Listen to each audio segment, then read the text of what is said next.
La salle de conférence d'un hôtel de la place a servi de cadre pour clôturer les 16 jours d'activisme axé sur les violences basées sur le genre. Pendant cet atelier, les acteurs œuvrant dans la lutte contre les violences faites à la femme et à la jeune fille ont échangé autour des avantages et défis de la masculinité positive, l'un des méga programmes de l'Organisation des Nations Unies pour les réfugiés. Ce cadre d'échange a permis également à Madame Nora Stanton, administratrice principale chargée de la protection au sein de UNHCR, de sensibiliser des hommes et femmes engagés dans cette lutte, mais aussi de s'approprier cet engagement avant de brosser quelques défis qui restent encore à relever pour combattre efficacement contre toutes les formes de violence sur le genre. Pourquoi la HCR travaille sur ce domaine? La HCR, nous travaillons dans le cadre du déplacement, la situation des personnes qui se sont déplacées par conflit de leur maison, soit à l'intérieur de leur pays, soit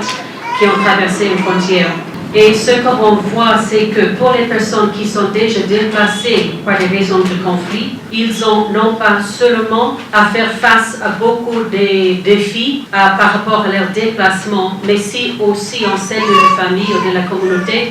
il faut aussi faire face à la violence du genre. C'est une double discrimination ou un double travail pour eux à combattre et à faire face. Et c'est pour ça que toujours le HCR est une des organisations qui nous sommes des contributeurs au 16 jours d'activisme,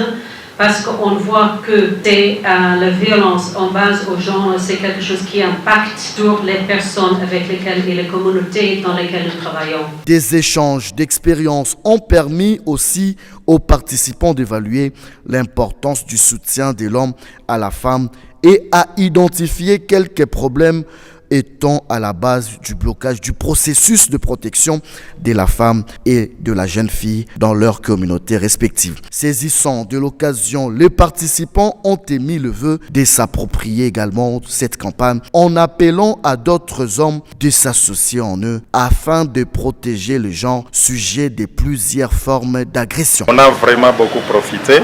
parce qu'il y avait des blocages par rapport à la masculinité positive, mais compte tenu des différentes formations subies, vraiment on a trouvé que ça n'a un impact vraiment au niveau de notre époque. Ce qu'on peut donner comme conseil aux autres hommes qui ne sont pas encore adhérés au groupe, de leur demander vraiment